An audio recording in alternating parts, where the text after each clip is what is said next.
कल हमने कोशिका टॉपिक के बारे में पढ़ा था, ठीक है। तो कोशिका टॉपिक अपना कंप्लीट हो चुका है। इससे संबंधित अब हम वो महत्वपूर्ण प्रश्न पढ़ेंगे जो या तो इससे पहले एग्जाम्स में आ चुके हैं या जिनके आने की क्या होती है, अत्यधिक संभावना होती है, ठीक है। अब देखो, कोशिका टॉपिक से संबंधित अगर हम देखें तो हमने इसकी सबसे पहले तो खोज या इसकी हिस्ट्री के बारे में पढ़ा था, ठीक है। उसके बाद इसका साइज के बारे में पढ़ा था और फिर लास्ट अपना पार्ट था कोशिका की संरचना, जिसमें अपन ने महत्वपूर्ण कोशिकांगों के बारे में पढ़ा था, ठीक है। अब देखो प्रश्न किस तरह से पूछे जाते हैं इस टॉपिक से संबंधित। तो सबसे पहला अपन प्रश्न लेते हैं।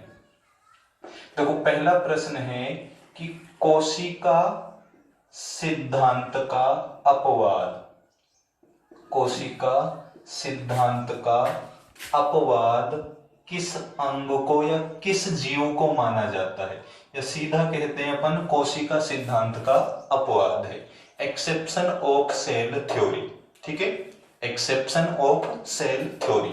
अब देखो कोशिका सिद्धांत का अपवाद कौन सा जीव होगा, तो आपके पास पहला ऑप्शन है वायरस। पहला ऑप्शन क्या है, वायरस। दूसरा है प्रोटोजोआ, दूसरा क्या है, प्रोटोजोआ। तीसरा ऑप्शन है आपके पास बैक्टीरिया अर्थात जीवाणु, ठीक है। तीसरा ऑप्शन कौन सा है, बैक्टीरिया अर्थात जीवाणु। और चौथा ऑप्शन है उपयुक्त तीन, ठीक है। अब देखो हमें इसका आंसर कब पता चलेगा, जब ये पता चला हो कि सेल थ्योरी क्या है, कोशिका सिद्धांत क्या है, ठीक है।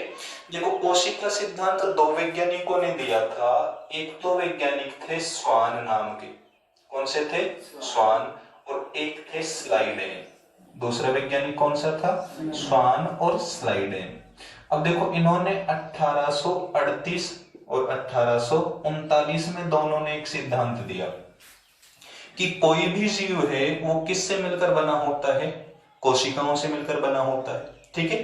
यानी जीव के अंदर जो भी क्रिया होगी या उसकी जो संरचना बनी हुई है वो किससे बनी है, कोशिका से बनी हुई है। ये किसके अनुसार है, स्वान और स्लाइडेन के अनुसार, ठीक है।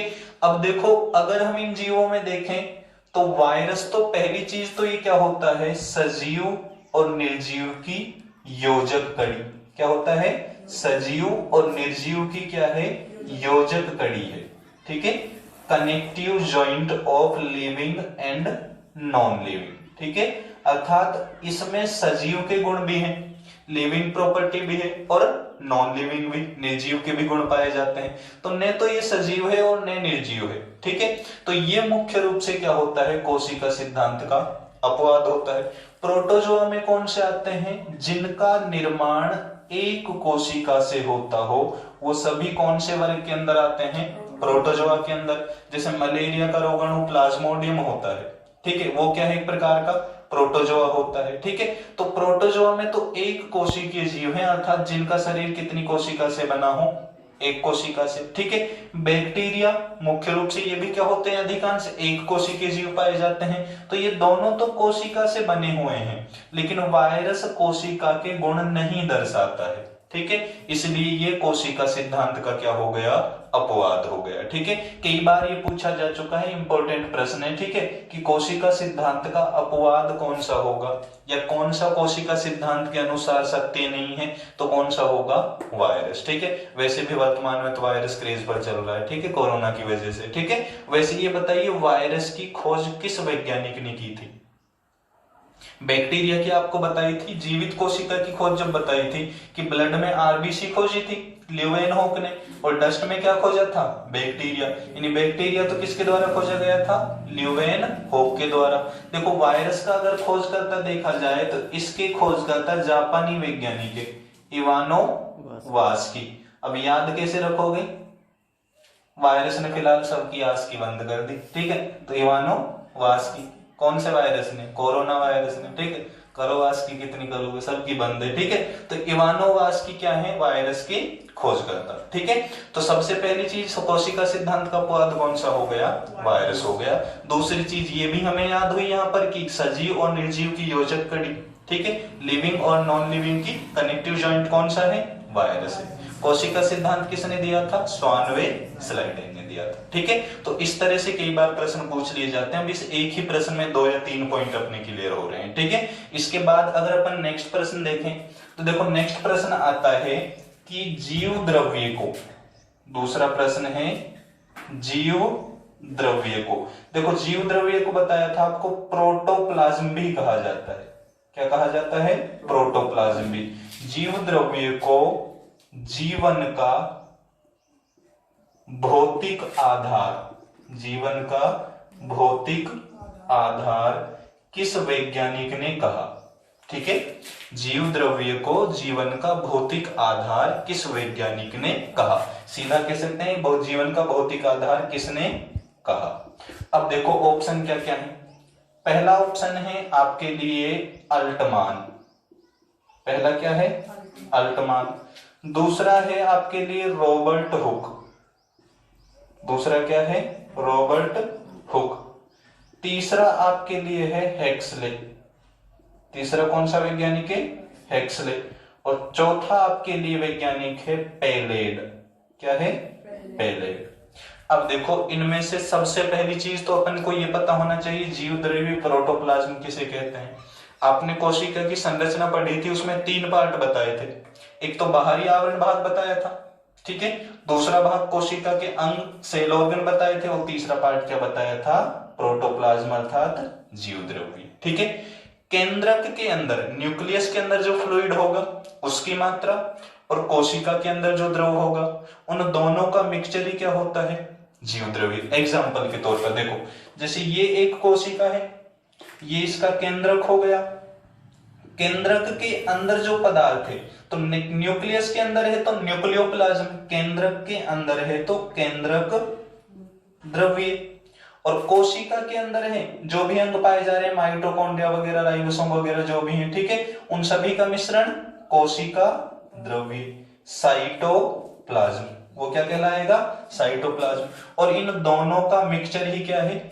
जीव द्रव्य। दोनों का मिश्रण क्या है? जीव द्रव्य। इसकी खोज तो की गई थी डुजार्डिन के द्वारा। किसके द्वारा खोज किसने की थी? डुजार्डिन ने। लेकिन इसको नाम किसने दिया था? पुरकिंजे ने। नाम किसने दिया था?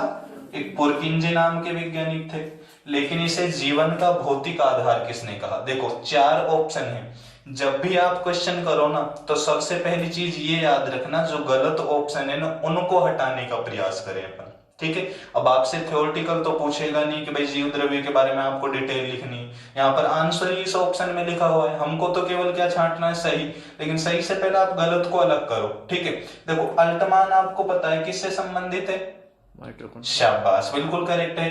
माइटोकॉन्ड्रिया की खोज अल्टमान ने की थी, और नाम किसने दिया था? बताया था कि सी के आकार का होता है ना, इस तरह बनता है माइटोकॉन्ड्रिया, तो सी संबंधित सी बेंडा, यानी सी बेंडा ने क्या दिया था? नाम दिया था, तो माइटोकॉन्ड्रिया से संबंधित हो गया। उसके बाद रॉबर्ट हुक आपको पता है किसकी खोज की थी? कोशिका की। हेक्सले अभी तक अपन ने नाम नहीं देखा था कोशिका टॉपिक के अंदर। पेलेड आपको बताया था कि प्रोटीन पिला दे। कोशिका किससे कहती है? राइबोसोम से। यानी राइबोसोम प्रोटीन पिलाता है, यानी प्रोटीन का निर्माण करता है, और पेलेड उसके क्या है? खोज करता है। बच्चे कौन से? हेक्सले।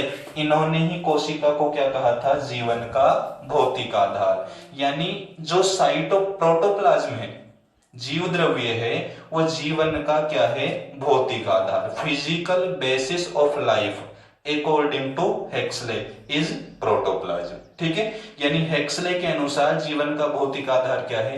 प्रोटोप्लाज्म। अब हमने देखो इस क्वेश्चन में ये देखा है कि भाई जीवन का क्या है? भौतिक आधार। लेकिन हमें ये भी तो पता होना चाहिए कि भौतिक आधार का अर्थ क्या है।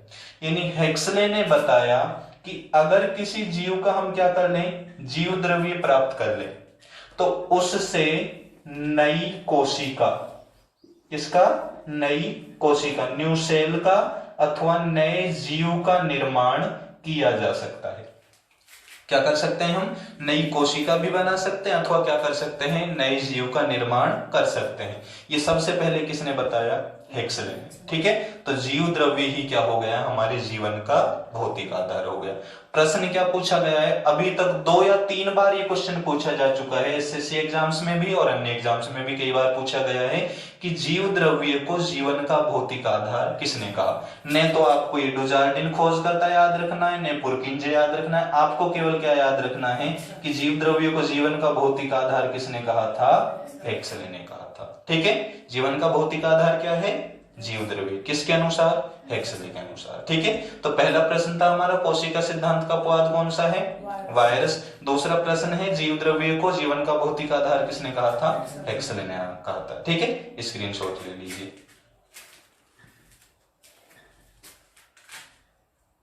ठीक है, इसके बाद देखो अपना अगला क्वेश्चन देखते हैं इसी संबंधित।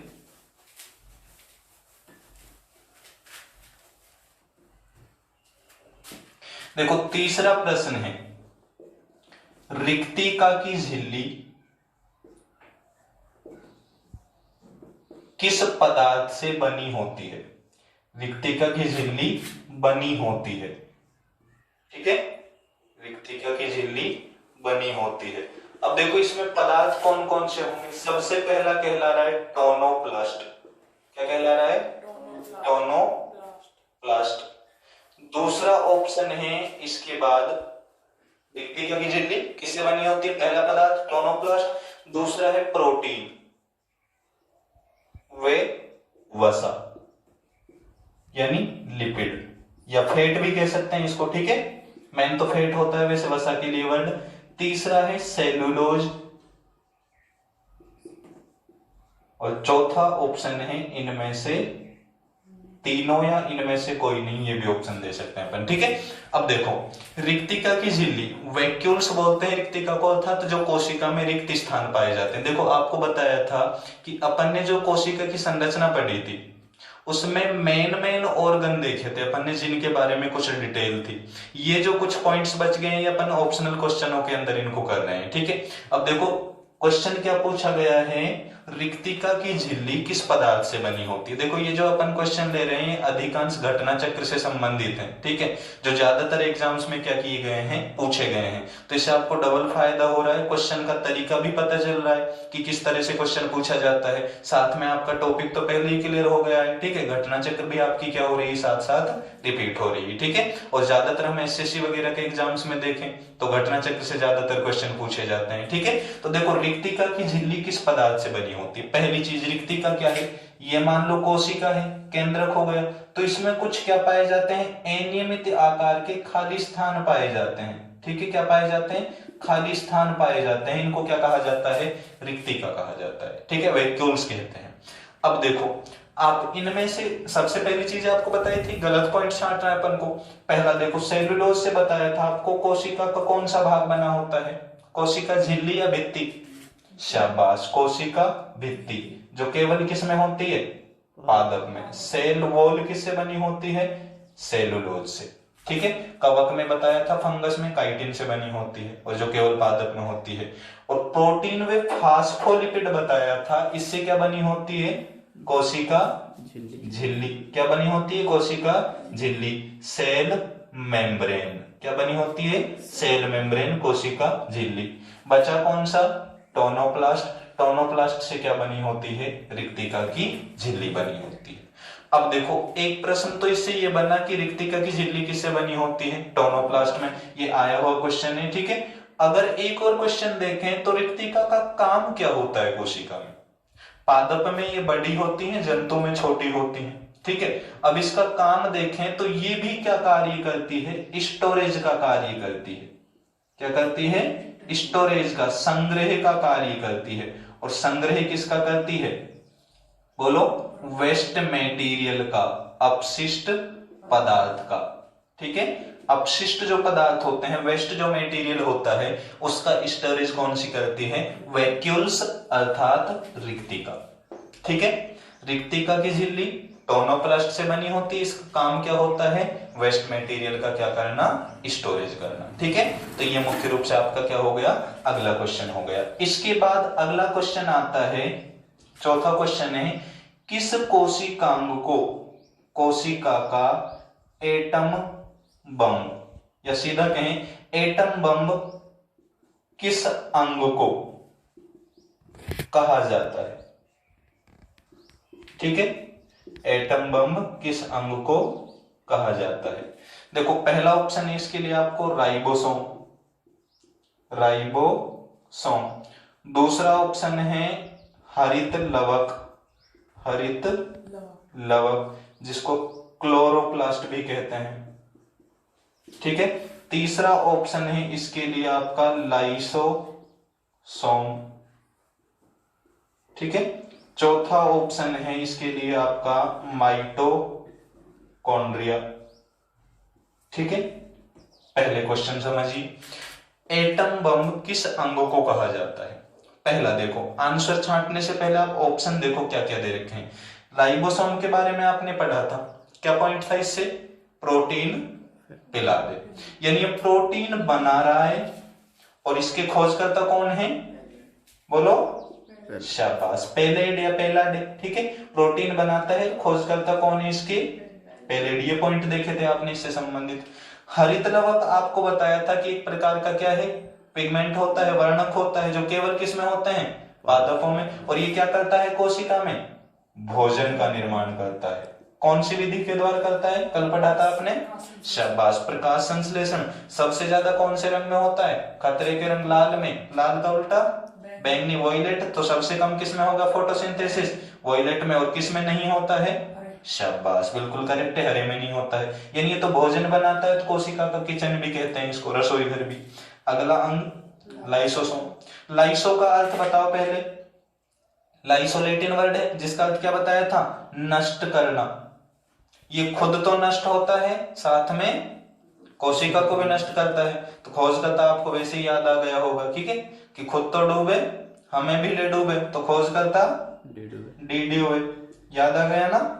ठीक है, तो इसके खोजकर्ता कौन थे? डीडीओए थे। और ये खुद नष्ट हो रहा था, इसलिए इसको कोशिका की क्या कह रहे थे? आत्मघाती थैली, सुसाइड बैग ऑफ सेल। ठीक है, अब देखो, ये खुद फटता है और कोशिका को भी क्या करता है? नष्ट करता है। और एटम बम भी क्या करता है? एटम बम में आइटम बम नहीं है, ठीक है, तो एटम बम क्या करता है? खुद फटता है और आसपास के क्षेत्र को क्या कर देता है? नष्ट कर देता है। तो एटम बम की तरह कौन सा अंग कार्य कर रहा है? लाइसोसोम। तो सेल का एटम बम किसको कहा जाता है? आइटम बम नहीं, एटम बम किस ऑर्गन को कहा जाता है? लाइसोसोम को कहा जाता है। ठीक है, नेक्स्ट ऑर्गन कौन सा है? माइटोकॉन्ड्रिया। आपको पता है इसकी खोज किसने की थी? अल्टमान ने। लेकिन नाम किसने दिया था? सी बेंडा ने। और ये कोशिका का क्या कहलाता है? पावर हाउस या ऊर्जा घर। यानी कोशिका का हम इसको क्या कह सकते हैं? बिजली घर भी कह सकते हैं। ठीक है, ये दो आप देखो। अगला प्रश्न है, फूलों का लाल रंग किस वर्णक के कारण पाया जाता है? फूलों का लाल रंग होता है। ठीक है, पहली चीज आपको रंग के लिए बताया था, कौन से उत्तरदायी होते हैं? लवक। और लवक कितने प्रकार के होते हैं? 3, जिनमें आपको बताया था क्रोमोप्लास्ट, ल्यूकोप्लास्ट और तीसरा कौन सा था? क्लोरोप्लास्ट। क्रोमो का अर्थ कलर यानी रंग प्रदान करने वाले। अब उनमें से देखो अलग अलग पाए जाते हैं। जैसे आपको बताया था लाइकोपीन का किसके कारण पाया जाता है? किसको प्रदान करता है? टमाटर का लाल रंग होता है। दूसरा अगर कैरोटीन का देखें तो आपको बताया था किसका होता है कैरोटीन का रंग? गाजर और मिर्च का लाल रंग। ठीक है, और अल्फा जो कैरोटीन होगा वो किसको रंग प्रदान करता है? अल्फा कैरोटीन दूध को। शाबाश, दूध का हल्का पीला रंग, हल्का पीला रंग किस वर्णक के कारण पाया जाता है?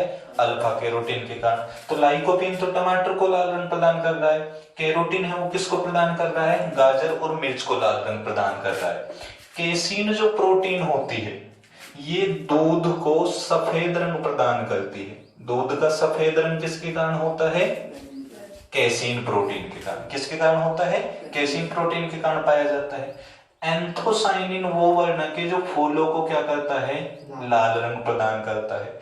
इसको हम एक मेन वर्ड के द्वारा याद रख सकते हैं। देखो, जो एंथो वर्ड होता है ना वो लैटिन वर्ड है जो किसके लिए यूज होता है? फूलों के लिए। तो एंथोलॉजी किसका अध्ययन हो गया? फूलों का अध्ययन। कई बार पूछ लिया जाता है फूलों के अध्ययन को, स्टडी ऑफ फ्लावर क्या कहलाएगा? एंथोलॉजी। क्या कहलाएगा? एंथोलॉजी। और एंथोफोबिया किसको कहते हैं? बोलो। फोब का अर्थ क्या होता है? डर, यानी एंथोफोबिया किससे डर हो गया? फूलों से। अब देख लो, फूलों से भी डर लगता है, ऐसे डर होते हैं कुछ, है ना?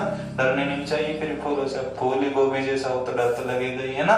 तो एंथोलॉजी किसका अध्ययन है? फूलों का। तो एंथोसाइनिन, एंथो किसके लिए है? फ्लावर के लिए, यानी फूलों को रंग प्रदान करता है। तो एंथोसाइनिन फूलों को कैसा रंग प्रदान करता है? लाल रंग प्रदान करता है। ठीक है, अगला प्रश्न है, हिस्टोन प्रोटीन उपस्थित होता है। अब यहाँ पर देखो कोशिका के प्रकार दिए गए हैं, एक चीज याद रखना, दो ही प्रकार है, प्रोकैरियोटिक और यूकैरियोटिक। अब ये बताओ ज्यादा विकसित कौन सी है, प्रोकैरियोटिक या यूकैरियोटिक? यूकैरियोटिक। बताया था आपको, प्रो का अर्थ प्री लो, पहले होने वाला, पहले कम विकसित होगी, बाद में ज्यादा विकसित होगी। तो प्रोकैरियोटिक तो कम विकसित है, यानी इसमें वेल डेवलप्ड न्यूक्लियस एब्सेंट होगा, पूर्ण विकसित केंद्रक नहीं है, और इसमें पूर्ण विकसित केंद्रक पाया जा रहा है। तो हिस्टोन प्रोटीन विकसित में ही होता है, तो किसमें कोशिका में पाया जाएगा? हिस्टोन प्रोटीन उपस्थित होगा, कौन सी में? केवल यूकैरियोटिक में, प्रोकैरियोटिक में नहीं पाया जाएगा। ठीक है, तो दोनों तो ऑप्शन हो ही नहीं सकते, इनमें से कोई भी नहीं, तो आंसर क्या हो गया? यूकैरियोटिक कोशिका हो गया। ठीक है, जिसमें केंद्रक पूर्ण विकसित हो, न्यूक्लियस वेल डेवलप्ड हो। ठीक है, नेक्स्ट क्वेश्चन है, घाव भरने के लिए सहायक कोशिका विभाजन, यानी घावों को भरने के लिए कौन से कोशिका विभाजन, सेल डिवीजन की आवश्यकता होती है। अगर विटामिन पूछा जाए तो कौन सा जरूरी होता है? विटामिन सी जरूरी होता है घाव भरने के लिए, खट्टे पदार्थों में जो ज्यादा पाया जाता है। और कौन से जीव के दूध में पाया जाता है? बताया था, शाबाश, ऊंटनी के दूध में। अब देखो, सबसे पहले जो कोशिका विभाजन शब्द है, सेल डिवीजन वर्ड है, ये दिया गया था एक विरचाउ नाम के वैज्ञानिक के द्वारा। ठीक है, अब इसको प्रश्न को इस तरह से भी पूछा जा सकता है कि फर्स्ट ऑफ ऑल किसने बताया कि कोई भी कोशिका बनेगी, नई सेल का निर्माण होगा, कोशिका का निर्माण होगा तो पहले की कोशिका से होगा, तो किसने बताया था? विरचाउ ने। कोशिका विभाजन के खोजकर्ता भी कौन हो गए? विरचाउ। दो तरह का है, समसूत्री, अर्धसूत्री। देखो, सूत्र का अर्थ है यहाँ पर गुणसूत्र, क्रोमोसोम, ये अपन जेनेटिक्स टॉपिक में पढ़ेंगे, वैसे डिटेल में गुणसूत्र यानी क्रोमोसोम, क्रोमोसोम। अब देखो, गुणसूत्र मनुष्य में पता है कितने होते हैं? 46। कितने होते हैं? 46। अब नई कोशिका बनी, मान लो विभाजन हुआ कोशिका में, तो नई कोशिका बनेगी तो उसमें भी कितने होंगे? 46। अब देखो, जनन होता है, जब जनन के दौरान दो कोशिका जुड़ती हैं, एक अंडाणु और एक शुक्राणु, ओव्यूल और स्पर्म। अब मान लो जोड़ी दोनों में 46 हुए, ठीक है, तो अगली कोशिका में कितने गुणसूत्र हो गए? 92। तो क्रोमोसोम की संख्या चेंज हो गई। अब अगर मनुष्य में एक गुणसूत्र भी कम ज्यादा हो जाता है तो आनुवांशिक रोग होते हैं, जैसे अपन क्लाइनफेल्टर सिंड्रोम देखें, क्लाइनफेल्टर सिंड्रोम। इस रोग में क्या होता है? ये पहली चीज तो देखो, पुरुष के अंदर होता है, इसमें गुणसूत्र की संख्या कितनी हो जाती है? 47। ठीक है, तो इसमें जो पुरुष होता है उसमें महिला के लक्षण आ जाते हैं। ठीक है, तो नर रहता है, मादा हो जाता है, आधा आधा, है ना, तो वो कंडीशन होती है। अब सोचो, एक गुणसूत्र के द्वारा इतनी भयानक कंडीशन उत्पन्न हुई, तो यहाँ पर तो 92 हो गए, 92 हो गए। तो इसीलिए यहाँ पर गुणसूत्र की संख्या 23 जाएगी, यानी गुणसूत्र कितने हो गए? आधे। तो इस विभाजन को क्या कहेंगे? अर्धसूत्री, और इसको क्या कहेंगे? समसूत्री। ठीक है, तो समसूत्री मीटोसिस या माइटोसिस, और अर्धसूत्री माइसोसिस या मियोसिस। ठीक है, दो तरह का विभाजन हो गया। घाव भरने में ये बताओ, अपने शरीर का अंग कोई कटा, उसकी नई कोशिका बनेगी तो उसमें गुणसूत्र एक से ही तो नहीं बन रही, तो उसमें गुणसूत्र उतने ही होने चाहिए, समान होने चाहिए। तो समसूत्री विभाजन होता है किसके लिए? घाव भरने के लिए, या शरीर की टूट फूट या मरम्मत के लिए कौन सा होगा? मीटोसिस या माइटोसिस, यानी समसूत्री विभाजन। और ये विभाजन केवल किसके लिए जरूरी होता है? जनन के लिए। किसके लिए जरूरी होगा? जनन के लिए। इस विभाजन की खोज देखें अपन, तो ये समसूत्री जो विभाजन है ये खोजा गया था एक वाल्थर फ्लेमिंग नाम के वैज्ञानिक के द्वारा। किसके द्वारा? फ्लेमिंग के द्वारा। जबकि अर्धसूत्री की खोज की गई थी फार्मर और मोरे के द्वारा। किसके द्वारा? फार्मर और मोरे के द्वारा। तो कौन सा खोजा गया था? अर्धसूत्री और समसूत्री फ्लेमिंग के द्वारा। खोजकर्ता अपन को याद नहीं रखना है, केवल ये पॉइंट याद रख लेना। घाव भरने के लिए समसूत्री, शरीर का कोई अंग कट गया है, ये घाव भर रहा है, या शरीर की टूट फूट या मरम्मत हो रही है तो समसूत्री, और जनन के लिए केवल अर्धसूत्री, मियोसिस कहलाएगा। ठीक है। इसके बाद अपना नेक्स्ट क्वेश्चन आता है कि एंडोसाइटोसिस की प्रक्रिया क्या है। देखो एंडोसाइटोसिस का अर्थ क्या होता है? एंडो का अर्थ आप यहां पर हिंदी में याद रखना अंदर। एंडो का अर्थ क्या है? अंदर। और साइटोसिस का अर्थ होगा ग्रहण करना, यानी किसी पदार्थ को शरीर के अंदर ग्रहण करना। ठीक है। तो पदार्थ को ग्रहण करना क्या हो जाएगा? यहां पर आंसर हो जाएगा। अब एक चीज याद रखना, एंडोसाइटोसिस पदार्थ को क्या है? ग्रहण करना। अगर पदार्थ को हम लिक्विड मटेरियल को क्या कर रहे हैं? ग्रहण कर रहे हैं, तो पिनोसाइटोसिस। ठीक है। अगर लिक्विड को हमने ग्रहण किया तो क्या कहलाएगा? पिनोसाइटोसिस। और अगर सॉलिड को बॉडी में ग्रहण कर रहे हैं तो क्या कहलाता है? फेगोसाइटोसिस। फेगोसाइटोसिस। ठीक है। अब देखो ये प्रश्न दो तरह से पूछा जा सकता है। पहला, पदार्थ को ग्रहण करना, एंडोसाइटोसिस। दूसरा कह सकता है कि अमीबा में, ठीक है, अमीबा एक कोशिकीय जीव होता है, ठीक है, जो अपना आकार बदल सकता है। ठीक है। तो अमीबा में भोजन को ग्रहण करने की क्रिया क्या कहलाती है? तो अमीबा भोजन को ग्रहण करता है, एक कोशिकीय जीव है, उस विधि को भी क्या कहते हैं? एंडोसाइटोसिस कहते हैं। ठीक है। तो ये हमारे सेल से संबंधित कुछ क्या हो गए? इंपॉर्टेंट क्वेश्चन हो गए। इसके बाद नेक्स्ट क्वेश्चन अपन देखते हैं। देखो अगला क्वेश्चन आएगा, इससे पहले आप स्क्रीनशॉट ले लीजिए इसका।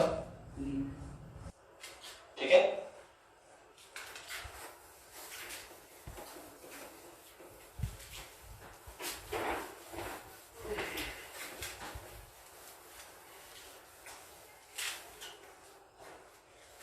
देखो अगला क्वेश्चन है कोशिका के इंजन। कोशिका के इंजन, जिससे क्या, किसको कहते हैं कोशिका के इंजन? राइबोसोम को। कोशिका के इंजन की क्रियाविधि के लिए, मैकेनिज्म के लिए, क्रियाविधि के लिए आवश्यक तत्व है, आवश्यक तत्व है। ठीक है। देखो कोशिका का जो इंजन होता है, इसकी क्रियाविधि के लिए कौन सा तत्व चाहिए? ऑप्शन है लोहा, दूसरा ऑप्शन है आयोडीन, तीसरा ऑप्शन है मैग्नीशियम, और चौथा ऑप्शन है तीनों। ठीक है।